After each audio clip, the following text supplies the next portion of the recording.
Good. So 9 listings last month. Yes, sir. Man, nobody even cares who you are. They just want to know how you got 9 listings last month. Right. I'm just It's kidding. crazy. Tell us a little bit about yourself. Tell us how long you've been in real estate, and how'd you get started? First off. Yeah, so I started cooking in real estate um, April of 2022, and I got my license November of 21. My son was born in 22, my youngest, and the day that he was born, I actually got my reciprocal license in Georgia. So I'm licensed primarily in Alabama and also Georgia. So that was pretty neat. And I had this game plan that I was going to get all my website marketing plan for 90 days together as a buyer's agent. And so that's what took some time getting everything up and running for April. So the first year I focused on buyers. I took one listing that year. It actually turned into an expired, but got it through that first year. Halfway through 23, I was still focusing on being a buyer's agent, doing better. And you and I met on Clubhouse at that same time, I believe. And in the morning, you kept hearing me talk about CRM. Clubhouse. I know, right? For About those who Clubhouse. are not on Clubhouse, beware. But no, it's a lot of good people out there. Just got to know the right crew. But we were in this room called the Mortgage Syndicate where we were like doing the early morning shift, the graveyard shift, telling people just about what we're doing. And I remember you talking about setting people at ease, which is what you do with your greeting. And I kept talking about CRM and transferring from my spreadsheets over to our CRM. He's like, God, Norman, you really need to come over to hear my group, man. Like we talk about this stuff on a daily basis. And you day one started challenging me to take listings. And so that we started that, I guess, July of last year. So we just passed the year anniversary of that. Mm-hmm. And I'm coming up on my year anniversary of using a lead gen CRM and dialer to speed business up and speed those phone calls up. I love it, man. So, well, first I'm just launching a room now. I'm going to launch a room on Clubhouse. Why not? But as I was listening to you, you started off by talking about you were getting ready when you first got your license to be a buyer's agent, and how did that go? Well, I obviously didn't go that great, I don't think. But because I think I know your numbers, but tell us how that went, and then why did you decide to shift? Yeah, so my first deal that did happened over the summer, and it was transferring somebody from a lease to a purchase. And I went into that with the mindset or with the knowledge. Most people said that those deals typically don't come together, but it did. Came together. I think from June of that year to December, I probably did like 5 or 6 deals. And Mm. I think the next year I ended up doing 12 for the year. So I mean, I guess okay, right? But the biggest thing with the 12 buyer is okay. at the What? time, I was like, man, if I can do one a month, all right. Yeah, yeah, right. But I just had no idea like how much more could be done by taking listings. I think that was the biggest thing. And I still love like my buyer clients. Like I still love seeing them being able to get into a home. And that's what like really brought me into real estate was it was a blend between what I did in the past, which was banking, but it allowed me to really set my own time and my own schedule without a lot of walk-in traffic. And so on the buyer side, I was, that's a lot of fun seeing people who never owned a home get into a home. But then you turn the green light on the listing side, and I'm like, okay, I see how these people function and how they need help as well in the space. So walk us through like I mean, what do you think is the biggest difference between the two? Well, the biggest difference between the two, it's more one Well, side. well, that's yeah. There's one, and then because you said I saw the green light. So like, Yeah, what yeah, does yeah. that mean? So helping on the buyer side is you're really playing, in most cases, you're really playing offense a lot. That's a lot of how do you go out and find the right property? How do you get that offer in before anybody else, and the best offer in before anybody else does that? And I mean, you're playing a little bit of defense with the inspection report and doing your amendment, but even still, you're trying to push that through depending on how prime that real estate is. And then on the seller side, you are defending a landslide of what the person takes away from the closing table. How much money do they net? So it's kind of a different strategy, and it's a lot more on the marketing. I mean, you're not doing any marketing of your buyer while they're in the process of getting a home. All the marketing happens after the person purchases the home. But with the seller, the sales process and the marketing, all of that stuff happens day one. Interesting. Yeah, I've never heard it put like that, but I mean, it makes sense.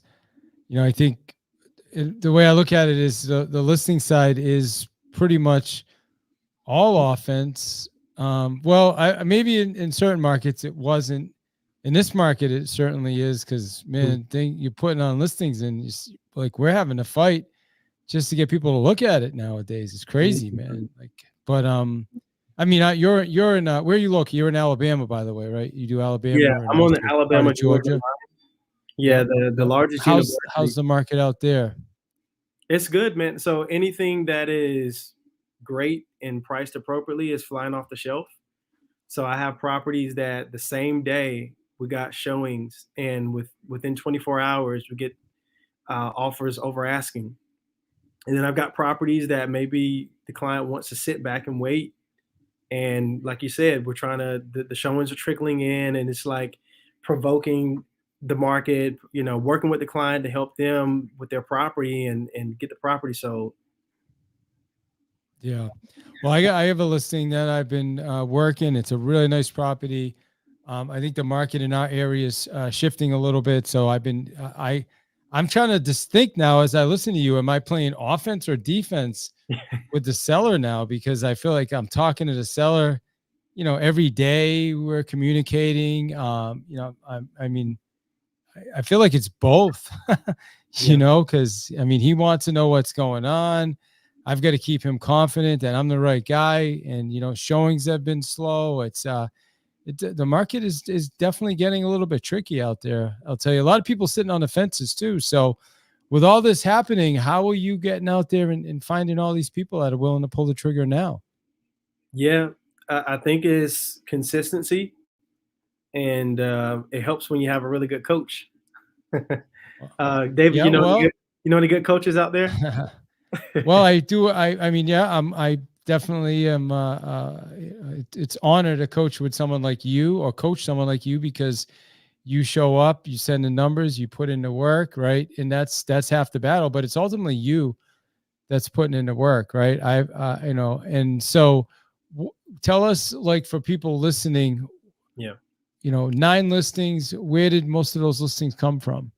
Yeah, most of those listings came from a cold calling. So Cold calling. when we do some cold calling, we're reaching out to expired listings. These are people that were on the MLS. Maybe their relationship didn't work out with their past realtor, and so now they're just sitting off the market. Also for sale by owners, these are people that they've got their hand raised, but they're trying to market their property themselves. And then there are a couple of other categories that you can add to that as well. But those are the main two. And I get those leads in. I'm doing my research and making those phone calls every day, Monday through Friday. I think the biggest thing, if you'll remember back to April, David, we had a call challenge, and that call challenge, pushed us to have 10 conversations a day. And at the time, it was like, that was a stretch because I was pushing for 6 conversations a day, 3 times a week. Then that challenge was, hey, we got to do 10 conversations a day. And I think it was a 6-day challenge, which I bombed that challenge. But the days that I got 10, it at least let me know that it was possible. So from April, I was like, hey, I'm going to really dig in. And I don't want to blow past this part. One of the biggest pitfalls as an agent is continuing to service the clients that you have also continuing lead generation while you're serving the clients that you have. It is very tempting that when you take in a certain number of clients that, hey, look, I'm just going to focus in on getting them to the closing table, helping to prospect for, buyers agents to get them in there, and then I'll get back to the lead generation after that. But April coming into May, I really found my rhythm of servicing my current clients and continuing the lead generation. So it just started to superheat from there. Also, at the end of May, I brought in a buyer's agent because Mm. I think in May I had taken maybe 6 or 7 listings. So it was getting difficult for me to serve all of my buyer clients at the same time of lead generating and servicing these new clients. So it was, hey, how am I going to continue to do this? I had to bring somebody on that was capable to do that. I do have somebody; she's very capable. She's doing a great job, and so that just gave me a little more freedom in June to do more prospecting. And in July, I think was a result of all that stuff coming together. Yeah, because I'm thinking back to I think we started in April, and then May you had a good month. You had 6, and then you said I think exactly what you just said is what happened. You kind of stopped lead generating. You started working with maybe some of the the administrative stuff, which we can talk about Yeah. in a minute too, which slowed you down from lead generation, and then you dealing with some of your buyers. So how do you? So I mean, when it comes to that, like, how do you stay focused? And the point I'm making is you went from 6 listings, and I think in June you went back down to like maybe 4 listings. And I know for some Yeah, that's great, but when your goals minimum 6 a month, that doesn't work.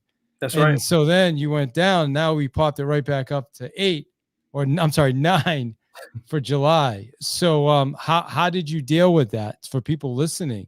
Because I think Norman, I think you nailed it. That most of us, what happens is we get busy, we get some deals going, and then we stop doing what brought us the deals. Does that sound accurate? And how do you prevent that from happening? Absolutely. So the first person that I added to my team back in February was a an assistant, and the goal of working with my assistant is for us to, as a team, anything that's administrative, we work together to where that person is able to take care of all the administrative things that's going on behind the scenes, right? Stuff that nobody really cares about, the nuts and bolts. And that takes some time, right?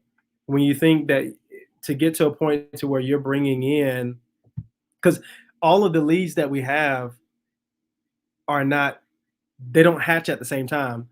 So for us to have 9 deals that come on board in July, we probably got twice as many of that leads that we're working. So you got to have somebody that's strong that's keeping all of the stuff in the background together. So we've been working at getting better, doing that, taking more things off of my plate so that I can focus more on the sales side. Then like I told you about the buyer's agent, she's a rock star. She's doing a great job. So she was able to take that aspect off. We meet as a team twice a week. At the beginning of the week, hey, this is what we need to get done. At the end of the week, how do we do? And so developing that type of culture allowed us to wrap our arms around what our goal is. So I remember in talking with my team, we had a quarterly goal when we saw the numbers. And I'll share the number. Uh, Funny thing was, I think we had maybe like 75,000 in the pipeline. And I was like, guys, wouldn't it be cool if we could pop that number up to 100K and just keep that pretty full? And within 2 weeks, just pushing that goal out of there, we changed that number from 75 to just over 100,000 in the pipeline, and that's a net number, by the way. So we started to develop some synergy. It was more than just myself. It's a team effort, and us coming together is how we start to handle some of those things.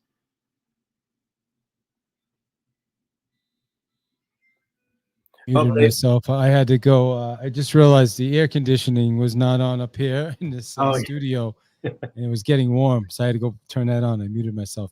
Um, All right. So one of the things that you did touch on though is the fact that although you took 9 listings in July, probably I don't. You tell me I'd guess half, if not more than half, started before July. Yes, Correct? Is that so? So talk to us about that process.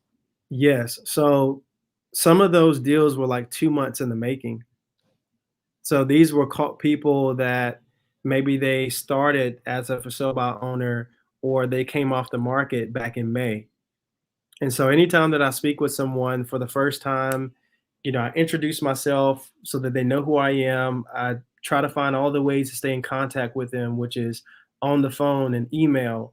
Um, I, we've set up drip campaigns so that based on what type of seller that person is, we can stay in front of them.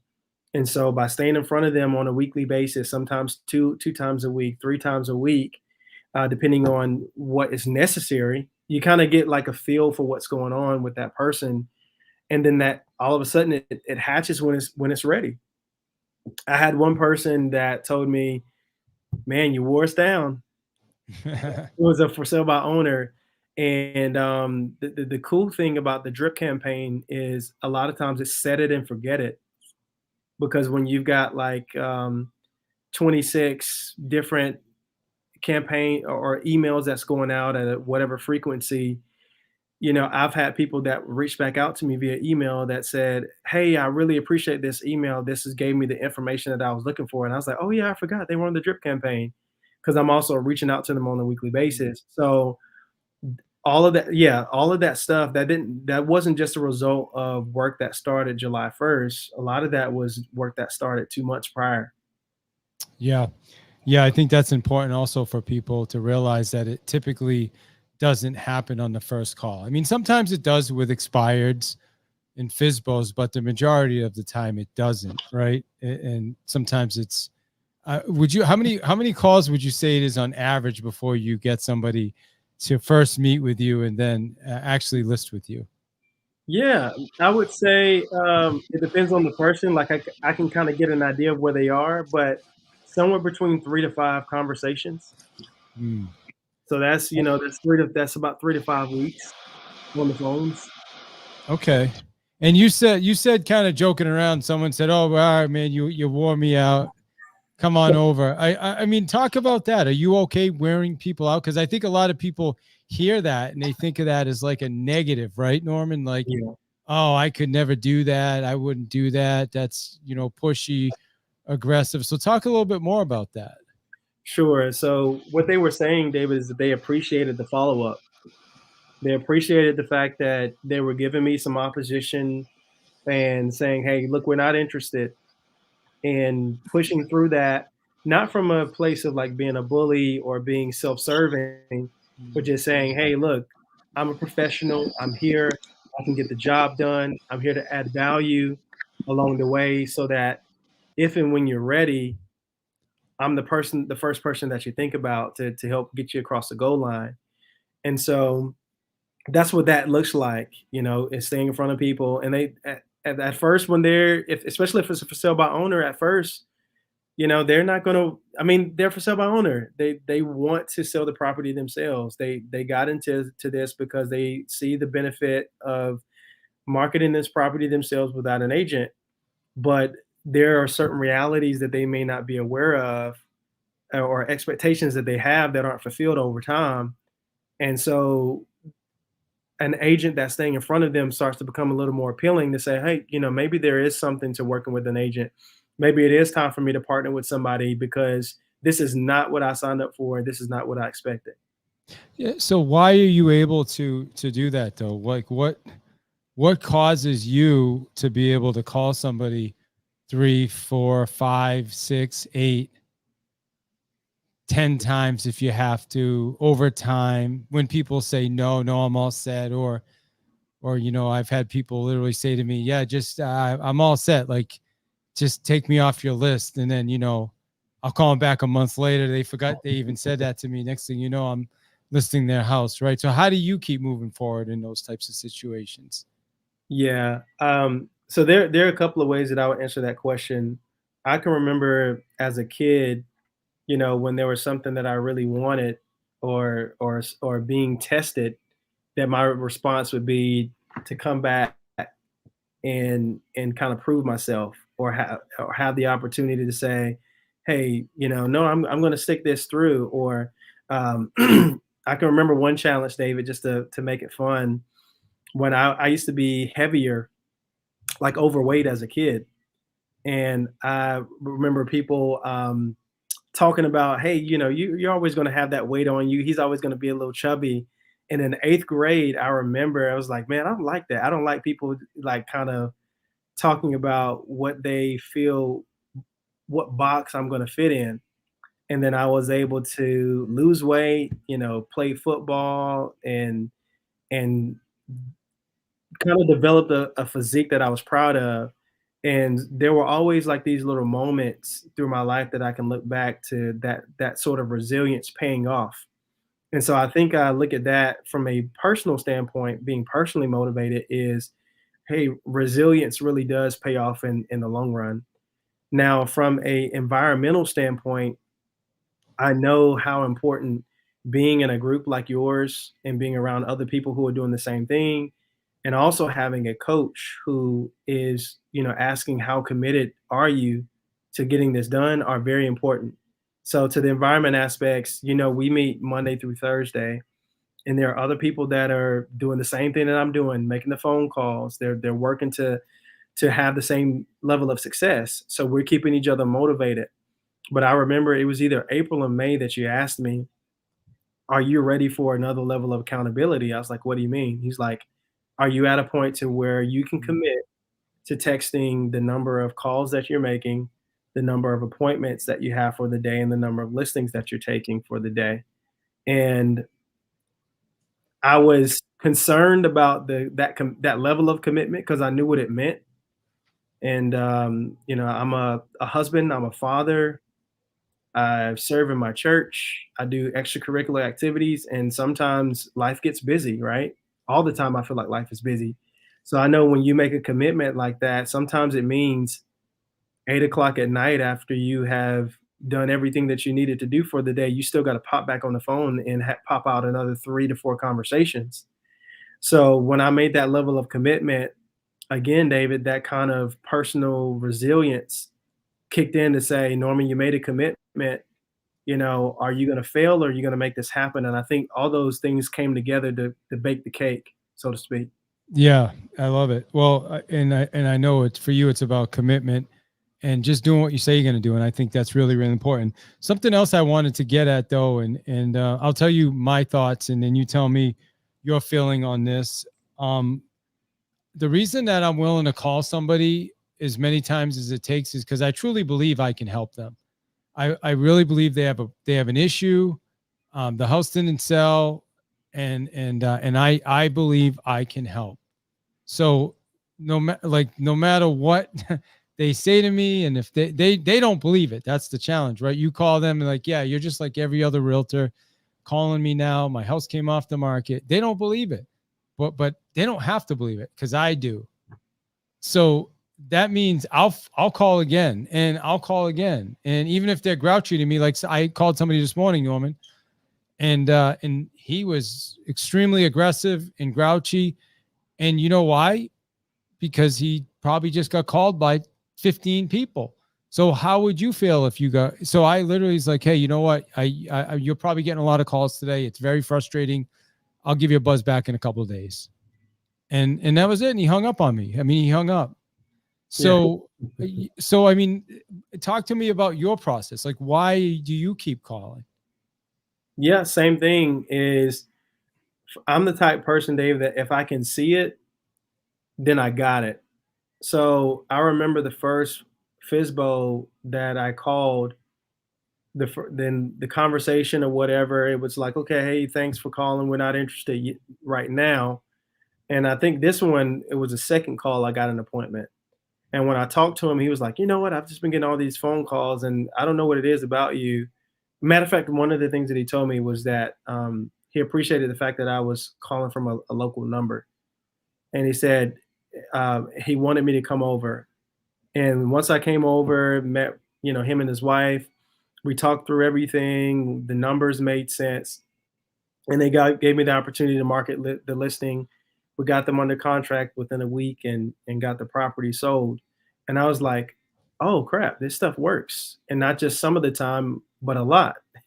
And then the next person I would get in front of, but at the end of the day, hearing them tell the story of how helpful it was helpful to me. Like like you said, I know the type of person I am, or I like to believe that I know the type of person that I am. You know, I'm a problem solver. I like to jump in when people have issues that they're trying to work through, being able to say, look, have you thought about this? Have you thought about that? Hey, you know, let's put all these things together and let's solve this so that you can get where it is that you need to go. Some people, it may be foreclosure. Some people, it could be, I want to be close to the grandkids. Some, some, some people have some really serious situations that are causing them to sell. And so to be there at the moment to help them and make sure that they're okay when they get to their next spot is a lot of responsibility, but it's a very rewarding work once you get them to the closing table. Yeah, you know the other, love that, and I know you you are a person that really cares about your clients. You want to help your clients. That's clear. Talk to us about the there's a transition you made, and then I want to do a role play if that's okay. But Yeah. there was a transition that you and I kind of went through together, where you went from kind of being like super nice, like you still are a super nice guy, but there was that next level of, okay, I can't be, I gotta be more like assertive and like still a nice guy, but it's a different level. Maybe I'm not explaining it right, but you maybe can explain it better than I am. Yeah, so typically, you know, I'm a Southern guy, and it's you know, manners are a big thing, which is like, yes, ma'am, no, ma'am. You say please, and you know, don't be too pushy. Give people the opportunity to make decision. You know, don't even lead the horse to the water. Tell the horse where the water is, and if it wants to go over there and drink some, then let it drink. But the thing is, a person may not always know what you have to offer if you don't speak up.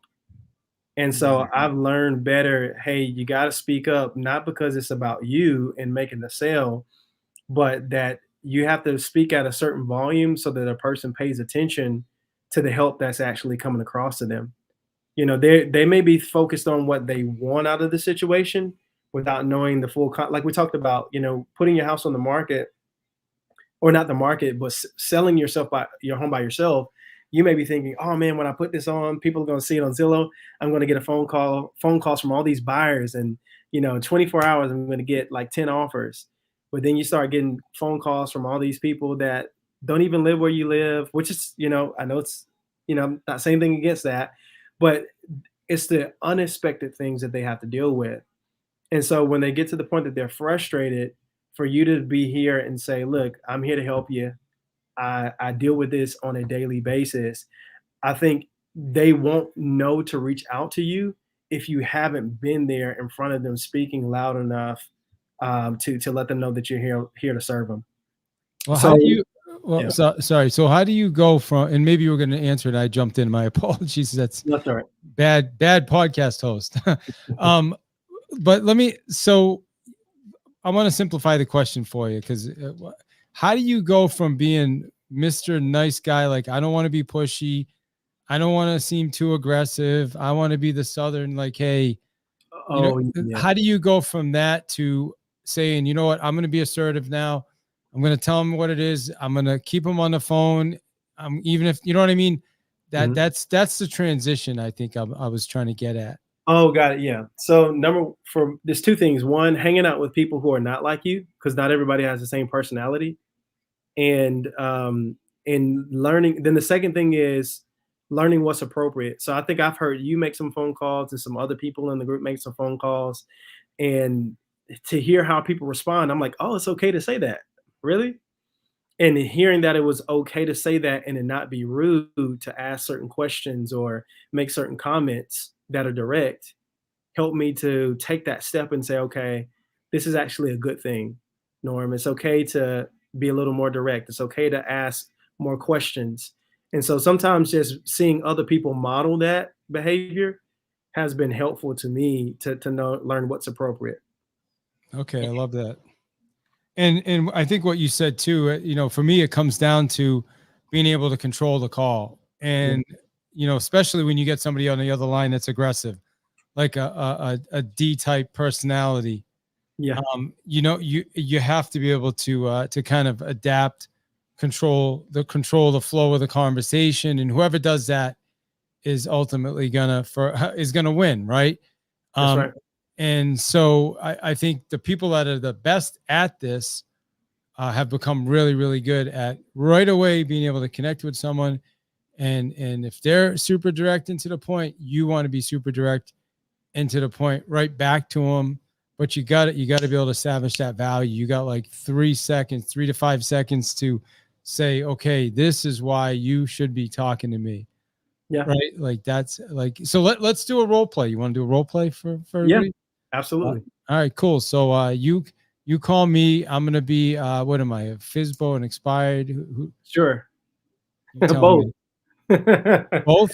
So I'm an expired that went FISBO. Yeah. Okay, here we go. Those are always fun. All right. Ring ring. Hello.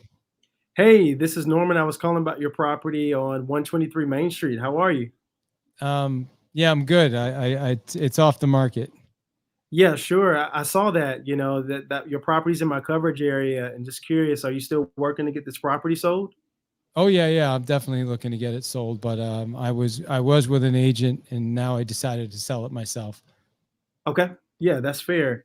So I know you were on the market before. What changed since you were on the market? I know you were working with an agent. Yeah, it just didn't sell. I mean, wasted a lot of time and energy with the agent, and so yeah, I don't have time for this anymore. Okay. So, but Well, if you have a buyer, I am offering 2%. If you have oh, that's good. anybody, feel free to bring them by. Well, hey, I love the fact that you are offering some compensation. I do want to take this time to let you know that I do work with for sale by owners and expired sellers in my business. And, even the best homes don't sell the first time, right? A lot of my clients, same story. We sit down, we talk about that process. So, one thing that's really important for me to know, what type of feedback did you get when you were on the market? Yeah, I mean, I mostly just agent was not the kitchen needed to be updated. It's just weird, all kinds of weird stuff. But anyway, listen, I don't have a lot of time right now for this. I mean, if you have any buyers, like I said, I am offering a commission. If you want to let your other agents know, that'd be super helpful. Yeah, I'll be glad to do that. So look, I'd like to keep in contact with you, get your information that's going to help you as you're marketing the property yourself. What Yeah. email address are you using for this property? Yeah, David at davidihill.com. Okay, awesome, David. So I'd love to get that to you, and I'll probably follow up with you next week as well on that. So just curious, it's a beautiful home. What's causing you to sell right now?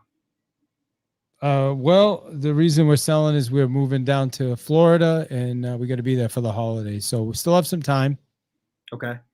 Well, so you looking to be there for the holidays. Which month are you guys trying to? What's your target date? Yeah, we just want to be there for probably the new year. Oh, okay, Christmas, got New it, got it. Year. Yeah, exactly. All right. So Well, so just a thought here. I know you're looking to have the home in the new year. Many times we're able to get homes sold in like the first 30 to 45 days. If we were able to do something like that for you, would that be an issue for you? no, of course. Like I said, we're definitely offering a compensation if you have a buyer. So yeah, that would be great. Okay. And if I see that you're asking X amount, if we were able to get you X amount even after selling the property or a little more, are you open minded to having that discussion with me and how we can do that? Maybe I'm not understanding your question. You Yeah. just said, yeah, like I said, I'm definitely open to offering you a commission. If you want to get me more, then yeah, that's great. No problem. Yeah. So if I can get you more, but doing that as a listing specialist, which means that I help you attract the right buyer, and you still walk away with what you're looking for or even more, are you open to having that discussion? Yeah. I mean, right now, I don't think I need a listing agent. Like Okay. I said, we already went that route. It didn't Yeah. work, so we're gonna go this route for a little while. Okay, and before I let you go, one other thing. If you were gonna hire another agent, what would justify you hiring the right agent to help you sell your property? Yeah, I don't know. That's a good Okay. question, but I right now I don't know. I mean, it would probably have to yeah, I mean, if it doesn't sell in a couple weeks, then who knows? Maybe we'll all consider. Okay. Yeah, sure. So what I'd like to do is I'm going to send you that information. Take a look at over it if you will, and I'll just follow up with you sometime next week. Does that sound fair? Sure. Yeah, definitely. And if you have any buyers, make sure you bring them over. All right. Well, I'll talk with you next week, David. Thank you. All right. Thank you. Bye bye. All right, man. Good job. I mean, it's a pretty realistic first call, right? Yeah. So, what are some of the things you did on that call for people listening?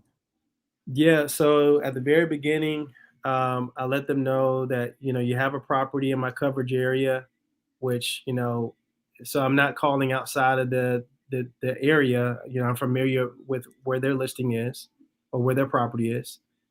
The other thing is trying to get into the motivation. Like when you say, yeah, the property came off the market, and ask that question, yeah, I know you were just on the market. What changed? Um, the other thing was giving them the confidence to let them know that I work with people who are in their position. So I work with for sale by owners and expireds, and then reassuring them that there's nothing wrong with their property or that they have a property that can sell by saying, hey, this is normal. Even the best properties don't sell the first time. And then using that to redirect into a motivation question. Um, the other thing, when you talked about bringing you a buyer, which obviously, I'm committing to being a listing specialist, but I said, sure, I'd be glad to bring you a buyer.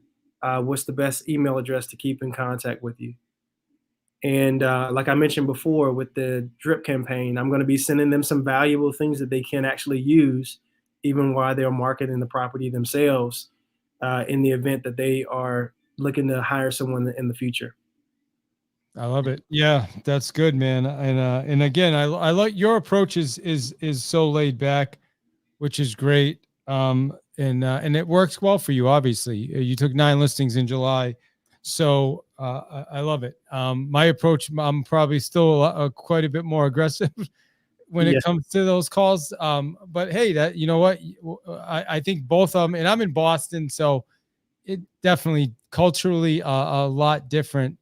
The people that you're dealing with, because if you're not super aggressive, they're gonna walk all over you.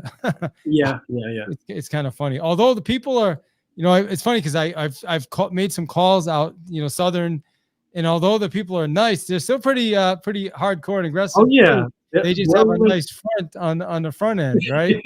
they'll Yeah, let you know quickly if they're not yeah, interested.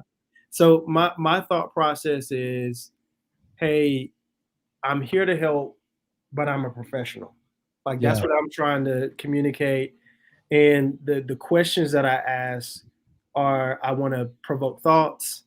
I want to, honor the fact that, oh no, I'm not. So like, for example, a lot of times people will say, oh, I've already got an agent I'm going to work with. I said, oh man, that's great. I appreciate the fact that you have someone that you can trust in the business. So that's helping them to feel comfortable, like, okay, this guy doesn't feel intimidated by the fact that I have somebody that I could potentially work with. So not being intimidated on the call. I'm here to help, but I'm also going to be a professional about it as well. And you're agreeing. I mean, it's one of the sales strategies that we teach is always agree. So you're never in disagreement. Yeah, and you said this at the beginning of the call. Your goal is to put people at ease so that they feel comfortable with you. So yeah, I think you do a great job, man. So just appreciate you and what you do. And what's the goal for August, man? How many listings are we doing in August? Oh man, well, we got like 2 weeks left in August. Hey, 2 weeks, man. Yeah. Yeah, so I guess the goal has to be, well, I could bang out another 9. Um, Did the goal go up? It went up. I love it. I Every know, time right? he beats the goal, y'all, we increase it. So he's skeptical now. He's like, damn, I gotta do that I know, again. right? Got to do more. So I am August. So the funny thing is, when we met last week, you were like, all right, what's going on, Norm? You're behind. So I was like 2 listings in. Well, since then, since Wednesday, I picked up 3. So now I'm like, okay, I'm feeling excited again. I love it. So I'm like, okay, I got 2 weeks left. If I hit my 2 and 2, then that's my 9. But I think the minimum goal that we agreed on was 6, but I think 6 is too low to be 2 weeks out at the end of August. I love it, man. Good. Also, I don't know if you're interested. I'm going to make some calls after this. I gotta hit some calls myself. So you're welcome to join me on Nice. Zoom. You're part of our club, our real estate listings club. Talk to us, talk to the people listening about the club. Do you think, I'll tell you, the people that have been with us long-term are killing it. Everybody that shows up is just doing really, really well right now. So what would you say about the club? Yeah, we're at a really great time right now because we have some veterans and we also have some new people. So for the veterans, when we get into it, they get right into what type of role play they need. We're staying in contact with each other throughout the week in terms of like what our goals are. And then for those who are just getting immersed into it, we're starting from the very beginning. Like, what is a script? What's the purpose of a script? Memorize it first and then internalize it and customize it after. So we're going through the basics, but the thing I love about it, David, is it's also reinforcing the fundamentals for me too, right? Because the more you teach something, the more you understand it. So, and I try to push everybody in the group to do that as well.